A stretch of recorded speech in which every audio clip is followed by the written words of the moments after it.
Good evening. Monday Morning Quarterback, episode 178. That's a lot of them. The previous 177, as I say weekly, are cataloged on our YouTube page. While you're there, please like and subscribe. Give a thumbs up to this video. That helps us get it out to more people, because that's why we do these every week.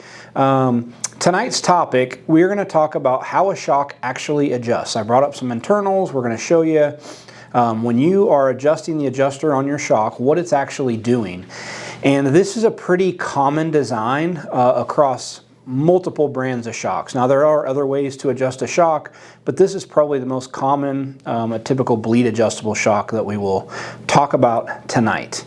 Racing finally kicked off last week, so that was awesome to see sprint cars on track here in the US. I know there's been a lot of great racing going on in Australia, New Zealand, but ASCS kicked off at Volusia. I'm headed to Volusia in the morning for the Outlaw openers. So it'll be good to get down there, get into some warm weather, and help some customers and see sprint cars run. So excited to finally get that going. If you have a question pertaining to tonight's topic or any suspension setup type related question, always type that in the comment line. We will get back with you on a specific answer. Now that we don't do this show live every week, that's the best way for us to continue to interact and answer your questions, whether they're a simple answer or a more in-depth. I had a guy last week that we emailed back and forth 3 or 4 times getting his question answered and follow-up questions, and I'm 100% okay with that. So, but comment on the video, and then we will get that answered. And sometimes if it's a across the board question, we'll start the show by answering some of those so everybody can benefit from it. So without further ado, we'll jump right into tonight's topic with some pieces that I brought to show you some of the inner workings of an adjustable shock shaft. Again, this is very common across multiple brands of shocks that do a bleed adjustable shock. So typically the shaft will have a hole through it, and fluid can bleed through that hole. And then inside of the shaft will be a metering rod. If I can get it to drop down in there. There'll be a metering rod. Some shocks, like I know ARS, that metering rod is built into the needle. So it adjusts a little bit different, but same type design. Then a needle will go in there.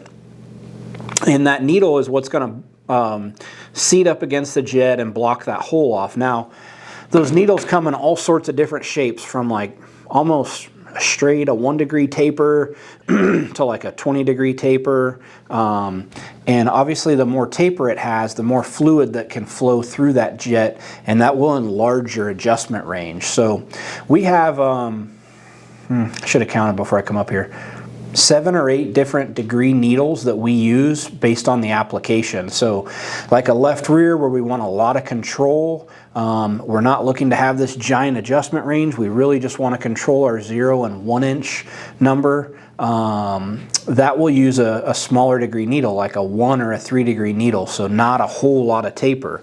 Front shock on a non-wing sprint car where we need a bunch of range, right? As the track slicks off, we need to be able to really make a big adjustment there to get forward drive. Now that will run more of a tapered needle to let more fluid flow. So that's this little needle, and it would get installed down in there. And then the last thing that would go in the top is a jet. All right, and so this jet might not all go together because the needle's not pushed in there, but this jet screws down in the shaft, and it has a poppet and a spring in there. And so we have compression jets or rebound jets.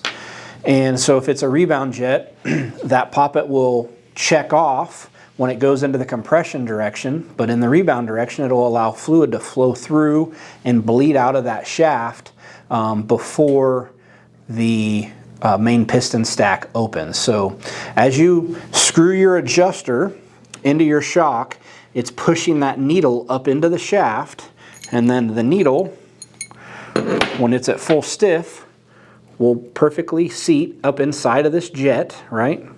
I'll set them side by side for reference. And then it doesn't allow any extra fluid to flow through. So then the only bleed in your shock is what's built into the main piston stack, either through a bleed shim or a bleed hole in the main piston. As you back this adjuster off, right, it allows this needle to fall down, and as it falls down and it no longer seats on that jet, fluid can flow around that and soften the shock. So as you back the adjuster out, the needle falls out of the hole, softens the shock in whatever direction you're adjusting. So the parts I brought up here today are for a single adjustable shock. Most common single adjustable is a rebound adjustable, but there is a compression adjustable as well. And that's simply the poppet and the spring are flipped inside of here. So as we're adjusting, it's adjusting on the compression side and it checks off on the rebound side. Double adjustable shocks, those can adjust a number of different ways. Our double adjustable, it has an inner and an outer metering rod. So you're controlling a needle on both the compression and the rebound. So that's a little bit more complex, a lot more moving parts. Or you can go to like the XT style, which is adjusting a blow-off spring. But there's a couple different ways to do a double adjustable. The most common is a single adjustable, bleed adjustable like we showed here. So a lot of little moving parts and a couple tech questions that I want to answer in regard to those, because we do get questions from time to time, especially this time of year after cars have been sitting for some period. So whether you have a twin tube, so a twin tube or oil shock, as a lot of people refer to them as, or a monotube gas charge shock, which we have really good videos designating the difference between those, because there is a small amount of gas pressure in a twin tube as well, but it's sealed in a bag. But whether you have a Schrader valve style shock or a non-Schrader valve twin tube style shock, they can both be adjustable. But we get a lot of questions this time of year that, hey, I'm adjusting my shock and it doesn't feel like it's adjusting, right? It's not doing nothing. So we'll address the gas shock first. So if when you stored this thing, it was at full stiff and the needle was jammed all the way up in there and it sat for a period of time, and now you're adjusting and you're feeling it by hand and it doesn't really feel like it's adjusting. So one of a couple things there could have happened. So one, the O-ring or the seal that's on that needle could have gotten dry, just sitting over time. There's no oil flowing through the shock. Maybe the grease from assembly was no longer there. And as you're adjusting the adjuster, the needle isn't following the metering rod and going down with it, right? It just kind of stayed up there. Another way that can happen is if all of the nitrogen has leaked out of your shock over time. It's sat for a long period of time. There's no nitrogen in the shock. So as you're adjusting the adjuster, it's just hanging out up there. It's not following the metering rod down. Check and make sure it's got gas in it. If it doesn't, pop some gas in it. Do that with your adjuster at full soft, and a lot of times you'll hear the needle go pop. You just pressurize the shock. Now the needle went to where it was supposed to.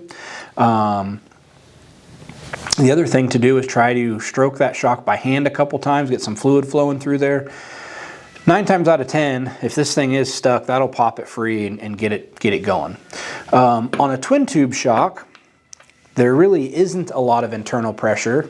So if you have your shock at full stiff and you go to full soft and you just kind of pull a little bit in the rebound direction, it doesn't really feel like anything happened, compress the shock with that adjuster at full soft. That'll get fluid flowing through there and it'll get the needle to pop where it's supposed to go. Now the thing adjusts. The next question we'll get is like, that doesn't make me feel very good that needle's getting stuck from time to time. Well, it doesn't matter if it's a CSI shock, a Penske, an FK, or whatever, any really nice high-end shock. That can happen. It won't happen on the racetrack though, because you got to think on the racetrack, the shocks are always moving up and down, fluid's always flowing. So as you do one click, that needle's following it the whole way through because there's fluid flowing through that jet, pushing against it. The shock's got pressure. It really is only doing it when you're doing it by hand because maybe there was no pressure in the shock. You're just stroking it really slow. There's not a whole lot happening there. So a couple things to keep in mind when you get those shocks out for the first time this year. If it's a monotube shock, make sure it's got the proper pressure in it. And stroke the thing by hand a few times. Most of the time when somebody sends a shock in and they say it's not adjusting and we put it on the dyno, it adjusts fine because it's moving fast and everything's working good. You know, less than 5% of the time is the needle actually physically stuck in the jet. That can happen.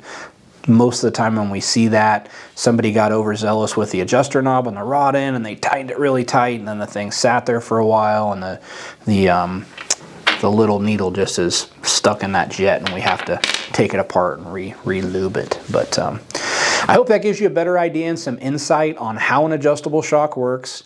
Again, if you have a question, don't hesitate. Shoot a comment on our YouTube video or the Facebook video.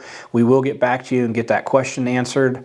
Thank you for tuning in. Hope you have a great week, and we'll be back again next Monday at 9 p.m.